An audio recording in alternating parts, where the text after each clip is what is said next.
Welcome to Real Money, Real Experts, where we bring you interviews with leading financial professionals, sharing their stories, their challenges, and their advice for helping people manage money in the real world. I'm your host, Rachel DeLeon, Executive Director of the Association for Financial Counseling and Planning Education, or AFCPE. And I'm your co-host, Dr. Brandy Baxter, accredited financial counselor, AFCPE member, and your 2025 AFCPE board president. On every episode, we take a deep dive into the topics and stories that you care about the most, helping clients, building community, and growing in your work and your career.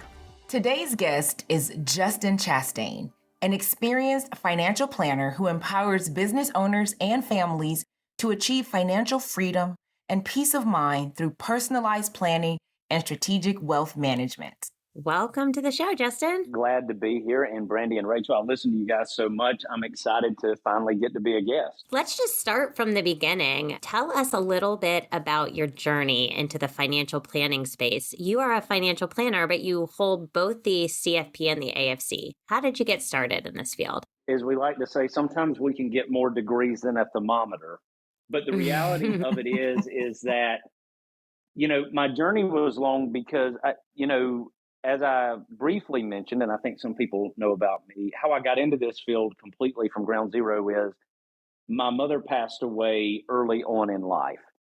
And that left a tremendous mark because I don't say this just because I have her DNA. I say this because just about everybody that met her loved her personality. She absolutely was a joy to be around, showed gratitude every day. But she was really good with numbers. She worked on the accounting side for a corporation here out of Greenville, South Carolina. But what I noticed even in that, I do believe there's silver linings in everything. I learned that time is of the essence. Time is precious. And with that, I said, I wanted to find a career in a field that helped people, first and foremost, have an educator's heart. I'm a tremendous believer in that. And through that, my parents had a great financial planner. My dad was a business owner. My mom worked for a corporation. And through all of the complicated trust and moving things and making sure everything was all right, what I learned what that financial planner actually did was, hey, you're getting the money into the buckets of value so that when life happened, you didn't worry about money. And through that conversation, and going through college, because all this happened when I was a senior in college, I started talking about the career path. But this particular financial planner said, I would go and look at doing more financial coaching and looking at credentials like the AFC, because you have an educator's heart, start there. And when I did, I got just doing workshops, helping people. And really, that was the foundation. That was the itch. That was the bug that said, you know what? I'm so good at few things in this life. When I figured out that I was fairly decent at helping people in this capacity, I'm like, this is it. So from there, the AFC really kind of jump-started me into being a lifelong learner. I don't believe, there's so many things in our industry where people say, oh, if you get all these credentials, you have imposter syndrome. I don't believe that. I believe the only way we can be better for our clients and others is to continually reinvest in ourselves. And I think there's a reason when you're on an airplane, they tell you to focus on your oxygen first, because you're not going to be able to help the person next to you if you're not taken care of. And I've just lived by that. I think that's great. Again, we talk about imposter syndrome a lot on here. I think it's surprising how it comes up with a lot of different people, but also, our people are lifetime learners. And the reason is because of the value it adds to their clients and the work that they do with clients. And so I'm curious, you got the AFC and then went on to also earn your CFP. What would you say to a financial planner who's maybe looking for lifelong learning? How has the AFC and CFP really supported you in tandem? I would say the reality of it is that utilizing the AFC and working and coaching and being able to get really more in the weeds with clients, because on the planning side, the difference is you might be doing some tax strategies, or you might be doing some estate planning. There might be some cash flow planning, but the majority of that When clients are at their foundational building point, that's where the coaching and education comes in. And that directly, the AFC helped me tremendously because when you're actually going through budgets and not just explaining what a budget is, but really giving clients goals to obtain and coaching them back on how to maintain that and really just to empower themselves. How do we give our dollar a job is the best way that I put it to clients that I'm coaching with. That is the building block. If people and clients can't understand how money comes in through income and leaves and expenses, it's going to be very difficult to wealth plan or tax strategy plan. We have to have something to work with. And the AFC, I mean, not only from the way that the actual community is set up, I mean, the way that we can communicate with other AFC members, asking questions, benchmarking questions, going through this career journey of the ebbs and flows that it is. Because, again, when you're coaching clients, sometimes it's not for the faint of heart, right? I mean, it can be a hard challenge because money is so emotional with clients.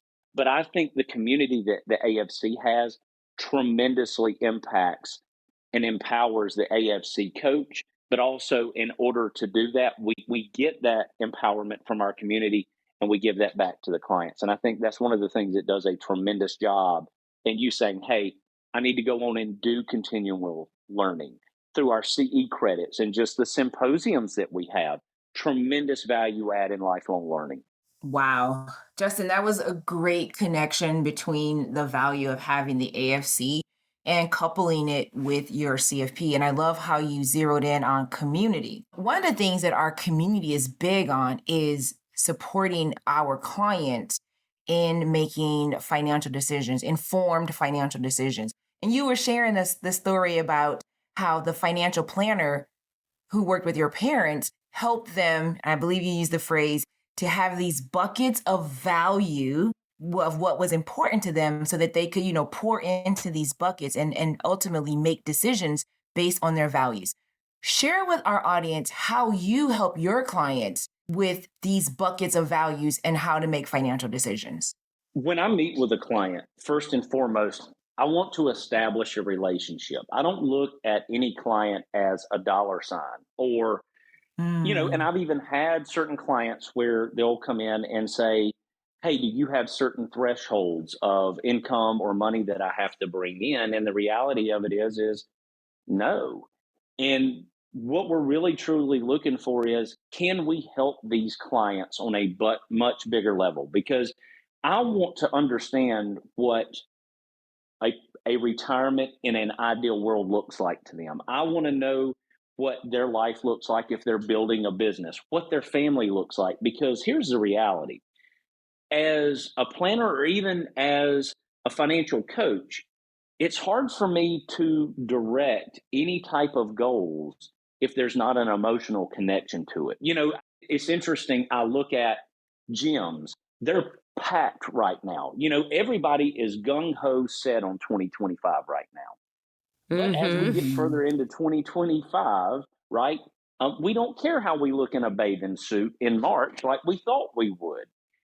I have to understand what that client is looking at and they're needing to do long term. So instead of going to the gym and wondering if I could look like Arnold Schwarzenegger or, whoever's on this fitness magazine, right? I need to understand, okay, is my blood pressure getting better? How are my cholesterol levels? The longevity markers that I'm looking for to be the best version of myself so I can go and make the most positive impact to the people that I love and care. That's true wealth. So when I set these buckets up, I want to set goals around. If they tell me, hey, Justin, I've struggled setting an emergency fund. Okay, well, instead of calling it emergency fund, what is it emotionally that you fear the most that if it was to break down or break today, you would struggle being able to gain that money? If you want to take your family on a nice vacation, instead of just saying, okay, vacation fund, put the actual destination in there, right? Have these memories connected to it because as somebody that has experienced grief in my life, listening to Brene Brown and a lot of other great psychologists out here on it, and I never understood it until I went through it. grief is nothing that you will get over. It is always a moving target. On certain anniversaries, my mom's birthday, the date she passed away, I feel like I did the day that I was in the hospital, the day she died. It hits me. Now, how I choose to move forward with that is in my control, but there's not always good and bad days. And I think a lot of times people just assume, oh, if I just have this financial plan or I have this financial coach and I have more money, my life is hunky dory. And I know that's a Southern term, but hunky dory, if I have to be a Noah Webster here, hunky dory just means that it's going to be peaches and cream and everything on top that you want. But the reality of it is that it's not. There will Yeah. always be struggles in life that you deal with. And I'll never forget one of the things that I had a client tell me, and it was eye opening.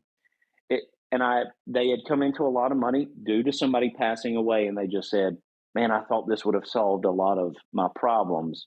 It solved one of them, but I still feel like the person I did when I didn't have this money." And I think for me, I have more empathy with my clients, whether I'm developing a cash flow budget for them or educating them.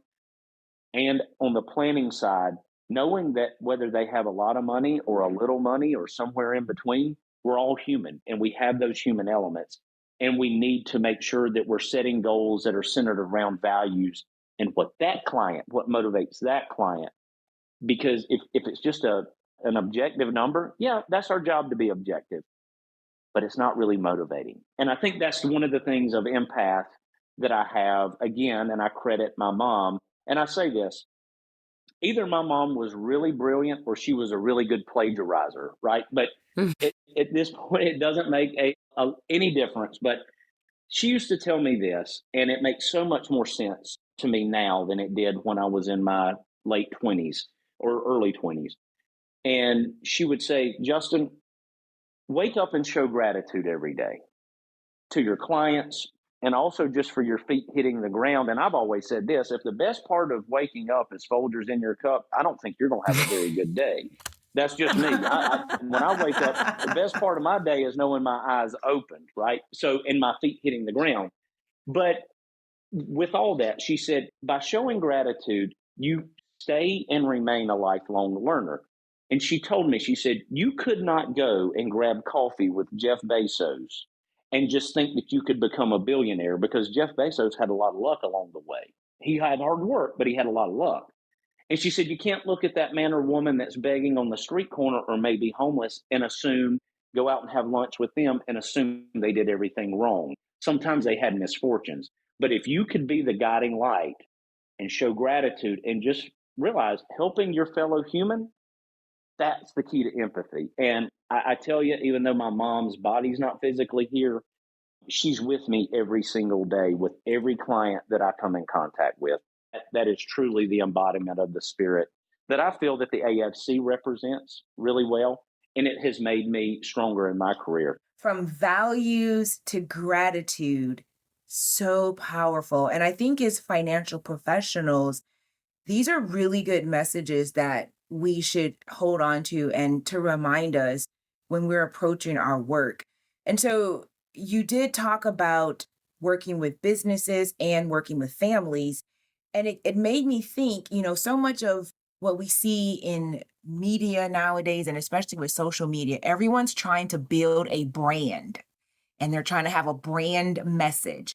And so our question for you, Justin, is when you think about building wealth for your families and your business owners that you work with, what is the difference between building their wealth and building a brand? You have a wealth of experience in working with business owners. So what do you see are some of the key differences there? That's a great question. And, social media is such an interesting thing to me because the only one that I'm still active on is MySpace. Now, I have not gained a ton of followers on it. Tom has even left me. Like, Tom has even said, look, you're so uncool that I'm not even going to be your friend. Now, but interestingly enough, I think that there is a difference. There is a true difference. And I heard this one time, and I really didn't fully understand it until I got a little older. I think Mark Twain said it, but the older we get, the wiser our parents become. And my mom and dad both reinforced. One of the things that I've been tremendously blessed with, and I know that not everybody gets it, but we had great parents and a great family dynamic. And that's one of the things that I'm more grateful for as I get older. When I was younger, I probably pushed back on that because we knew it all at that age, right? But now I'm like, man, they were so smart. And my mom and dad, defining wealth to them was this: if you want to increase your net worth, it starts with self worth. And what I have learned over time, it's just almost the same thing if somebody wants to build a brand. I know we were talking about this even before we got on the call today. Now, it used to offend me, but some of your audience members are going to hear my accent and they're going to say, man, that guy really sounds like he's not from the South, the deep South. I mean, we're talking, you're going 30 foot deep in the soil to find that accent. That sounds like something that needs to read a few more books without pictures. And I get it. But as I've gotten older, I've come to terms that that's who I am. That's my authenticity. If you're building a brand of anything, you don't have to go out here on tic-tac-toe or TikTok or whatever the young kids are calling it. And I'm not that old, but I'm kind of playing on that a little bit. But it doesn't matter what platform you're using. You will build a brand by being authentic to yourself. And if it's a little different, that's going to set you apart. Yeah, there's going to be people rib you for it, but lean into that. Lean into your uniqueness. And again, I go back, and I know this is not mother said notebook here, but my mom always used to tell us, and I've got a younger brother named Matt, and she would tell us both, it is better to be disliked for the person that you are rather than to be loved for the person that you're not. And Oh, I love whether you're that. building a brand or you're setting goals financially, your brand ultimately becomes who you are. And I love comedy. If honestly I wasn't doing this and somebody said, "What career field would you do?" I would be a writer and doing stand-up comedy. That is my gift. Again, I'm telling you, I have so few talents, it is almost sad. I mean, seriously, it is sad. But the one thing that I can do, and I try to do for everybody, is put a smile on their face. And Jim Carrey once said, you lose yourself when you become all these characters because you can't be Jim again, or Justin again, or Rachel, or Brandy. Being yourself is your brand. And again, if people rib you for that little bit of difference, I'm telling you, that can be your unique skill set. Lean into it. Now, there's some things we probably need to refine just a little bit because we all need coaching, every one of us, myself included. But it's one of those things where find that uniqueness, and that's where you can build a brand. And, I know people in my industry, they don't use social media not one bit at all, and they're highly successful, and it's word of mouth. But if that is something you enjoy doing, whether it's on a podcast or it's social media or it's doing workshops, find that and lean into it. Your journey is different than so many other people's, but when you find your brand, that ultimately will find some revenue streams for you. And if you can find something that solves a complicated problem, that's your payday. That's where you're going to get paid. Figure out ways to love that, lean into it. But wealth and true wealth, I mean, literally, is when you find that authenticity and how to build your brand, you'll generate income, but you got to have that self worth first. So, what I mean by that is on payday, remember to pay yourself first. Save yourself first and give to charities. I'm big on giving back and doing that. But I see a lot of clients, they'll pay all of their bills and then whatever's left over they try to save, and that just never works. It just doesn't. So on day one, when I first got my job, in my automatic bill pay, my parents made me, in my online bill pay, create Justin LLC. So on payday, my automatic emergency fund went to me. I treated myself just like Verizon Wireless or whatever other bill that I may have out there. And that self-worth equals net worth. And if you try to do it reverse, it just doesn't stick because money, again, is so emotional. And having that brand quality reinforces who you are and who you're trying to be authentic to. And It sounds cliche, but at the end of the day and at the end of the night, when you lay your head down on that pillow, you have to answer to yourself, nobody else.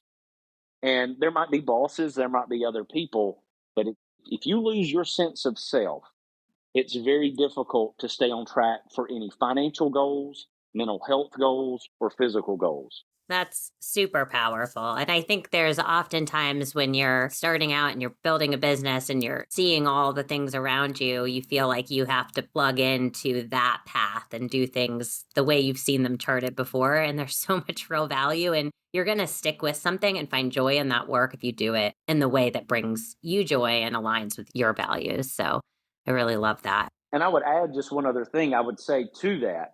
I even found myself early on in my career trying to be all things to all people because, hey, you need to be more on social media. And all jokes aside, I mean, I do have Facebook, I have LinkedIn, I have an Instagram, I think. I don't know, it's probably delayed at this point. There's nothing instant about it. But it's because, I mean, and all, for me, now I love doing podcasts. I love talking because I have an inquiring mind. I love learning about people. But being on social media and taking a picture of me eating a salad for lunch and saying, hey, have a great day, or a picture of a cat on a clothesline like we had and it hang in there, that's just not me. It's just not. But if that is you, lean into it. But you will find successes outside of that. So if you try to do too much, I've had physical burnout at work to where I'm like, you know what?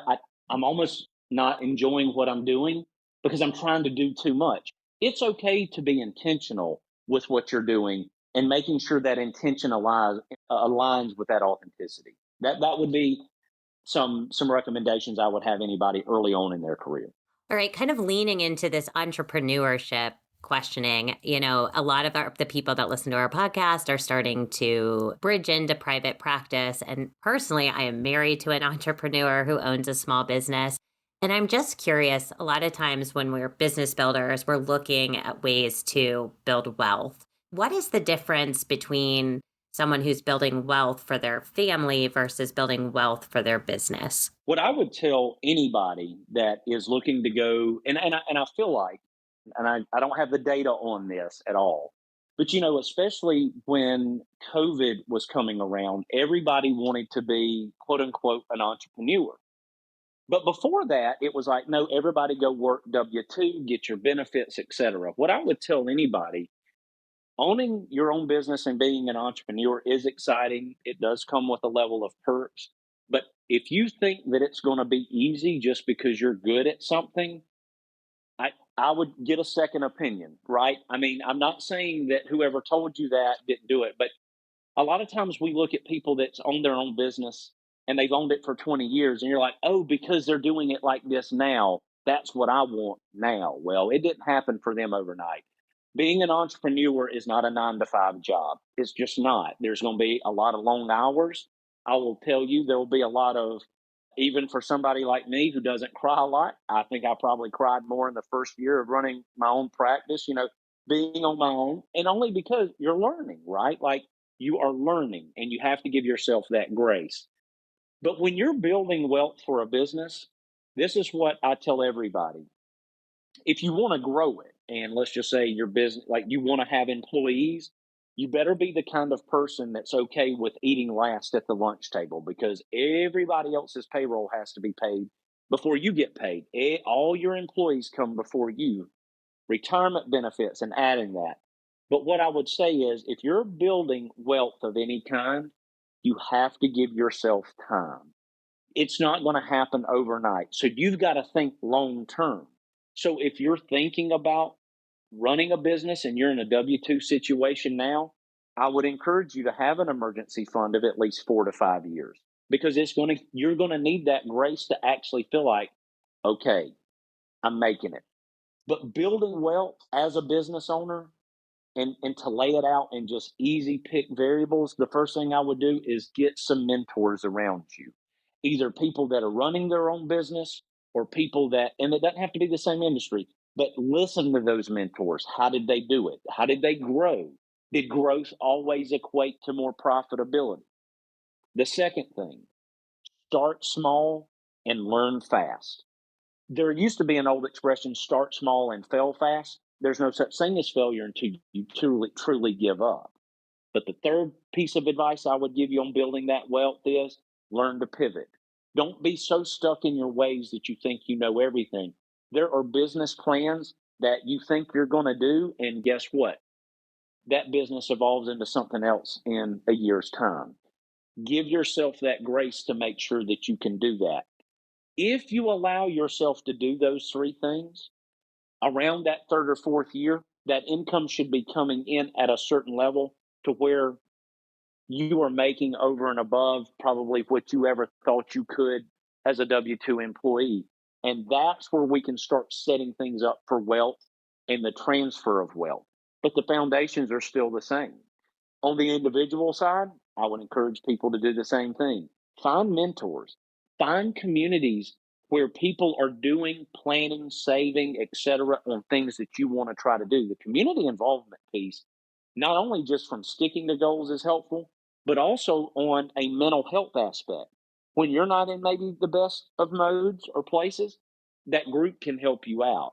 Secondly, start small and learn fast. If you don't have an emergency fund on the individual side, no worries. Start with something small, break it down month by month, and even go smaller than that. See what you need to save per day to hit that goal. And then, thirdly, sometimes we need to pivot. We need to pivot from ideas, pivot from strategies. That doesn't mean giving up. But in every one of those aspects, what I'm recommending, have a coach, have somebody in your corner. Don't think you can do it all on your own. The mass majority is still going to be up to you and your family on the individual side or the business side. But if you don't have a mentor, it's so easy when times get hard. You can't even see a light at the end of the tunnel. And I told somebody the other day, when I was the first year, the only light at the end, I thought I saw a light at the end of the tunnel, but it was just a train coming at me full speed. It wasn't even the light you wanted to see. So without mentors and people really encouraging me and helping me, it was tough. But wealth mindset is a long term, not anything that you're going to see drastic results in the first 1 to 3 years.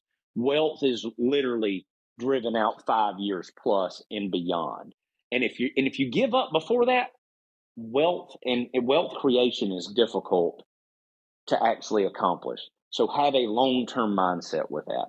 Justin, that is such a great point about just not expecting it to happen overnight. And you're so right. A lot of people started businesses because they saw someone else's destination versus their journey. And I love how you may not have been aware of this, but you said a few different times about the value of having mentors and community. And as an AFC, I know that this field is very specific, and you're also a CFP. And so there are lots of regulations around what you can and cannot say. But when we think about mentors and community, what are some traits that you would share with our audience that they should look for in a good mentor or coach as they're either building their businesses, building their brands, or serving their clients? As people always ask, first of all, it goes back to what we said, even as you're building a brand, somebody that's authentic. They don't have to just be like you. As a matter of fact, I would even argue if you can find somebody that gets you out of your comfort zone. If their authenticity pushes you just a little bit, not in an aggressive way, I'm just saying challenging you, maybe the way that you're thinking about something. But they will earn the right because they do have an interest in you to give you that feedback and for you to receive it. But I think finding somebody that's authentic, that's true to themselves is critical because you don't want somebody that's going to lie to you or be unethical or not have your best interest in mind. Number two, somebody that is transparent. And what I mean by that is they're not going to be on Instagram or TikTok or Facebook shouting from the mountaintops how everything is just perfect. And what it took them 10 years to build, they did overnight, and you can click and subscribe to their model and they'll teach you how to do it. No, you want somebody that's going to say, yeah, absolutely. Hey, I want somebody that's going to say, tell me the good, the bad, and the ugly. And, I would always frame it to my mentors and still do. Hey, I know what you're doing now, but what's one thing that makes you hit that alarm clock and still roll over and stay in bed? What is the one thing that doesn't excite you about going to that venture? And because that's important. That is drastically important. And then it kind of leads me into that the third quality that I look for. And that's somebody that has gratitude or enjoys giving back. That's critical. If you find somebody that all they do is take, again, it's going to be a very empty road to the end of that rainbow when you find out that pot of gold didn't change your life. Because everything that we ultimately find a solution to creates another problem. And if they're not willing and you're not willing to learn how to give back and build bridges, a lot of times it's going to be a short lived relationship. And those three qualities I think are big. And you'll find that people that want and show gratitude and give back, you'll find a lot of things. And there's a lot of psychology behind this. Number one, they're overall happier people.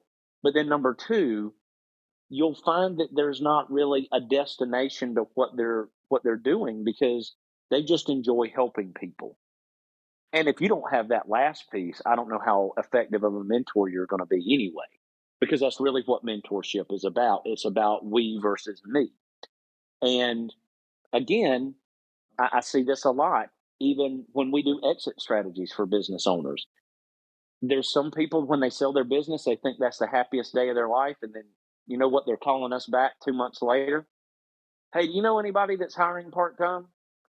And it's because they've lost their purpose. But giving back to organizations and finding charitable workforces to work for keeps you grounded, keeps you humble. And I've seen it in my own personal life. On the days that I might not feel like I'm being the best version of me, I go in and help somebody, and they brighten my day more than I could have ever brightened theirs. So I think those three qualities are instrumental in having a good support group and mentorship. Wow, I love that. You've provided us and our listeners with so much to think about today, and I really appreciate it. Time flies when you're having fun, and we're nearing the end of our time together. And at the end of every interview, we like to ask our guest about their 2 cents. We think of our podcast as a bank of knowledge, and we want to know your 2 cents. What real money quote would you add to our bank? I would say that true wealth is how money impacts you and the people you care about. And it's not about money being the end goal. It really is being appreciative for the things that you have in the here and now. And it's okay to have goals on where you want to be, but money literally is just the tool.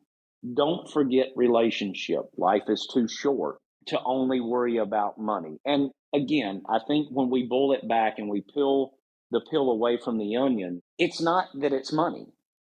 It's the fact that we can't spend times doing the things we love with whom we love. That's the biggest thing. So how do we develop strategies to get money to do that? And again, as I say, just because you leave this earth and your body might not be physically here, how you've impacted somebody, whether it's through a mentorship, charitable giving, or just literally being a steward of education, that is your legacy. Not the trust, not the money you leave behind. It is your attitude. And I'm a firm believer in that. And I get up every day with a sense of gratitude to do that. And I would encourage fellow AFCs and even with our clients, if you have that sense of gratitude, even during the darkest times, you tend to look towards the silver lining. Wow, Justin. I feel like you totally gave us more than 2 cents. That last quote was so powerful. Thank you. And thank you for joining us today. Before we close, please let our listeners know how they can connect with you. So you can find me on Facebook and social media. So on my Facebook account, it's Justin Chastain, advisor at Parallel Advisors. And then on the Instagram account that I have, it is The Financial Planning Professor is where they can find me. And of course, if they go to parallelfinancial.com, they can find my credentials there and reach out to me via email or a phone call if they would like to.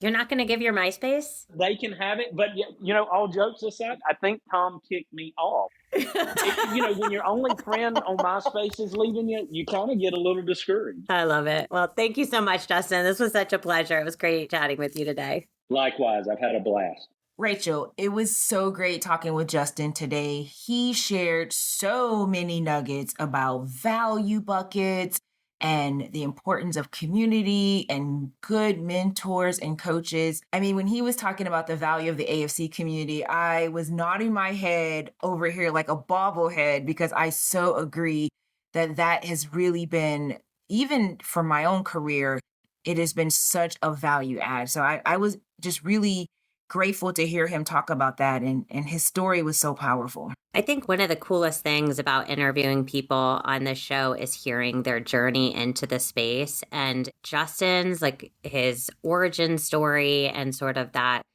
pivotal moment in his life when he lost his mom, you can see how that just framed his journey, not only as a professional, but as a person. And that feeling of gratitude and even reframing how we look at wealth. And I think what an amazing financial coach or financial counselor, in his case, a planner, to have in an individual's life. And so it's just a reminder for all of us to, start our day with gratitude, lean into that, and a reminder of how much impact this community is making in the lives of others. So really enjoyed our conversation today. The opinions of our podcast guests are their own, which means that their stories, views, or lived experiences may differ from yours or mine. However, the one thing you will always find on this show is a common thread. Our guests passionate about helping people with their money to improve their lives, and they believe in upholding high standards for the clients and the communities that they serve. We encourage you to tune in to Real Money, Real Experts with open curiosity. Why? Because it's oftentimes in the conversations where viewpoints or stories differ from our own that we learn the most.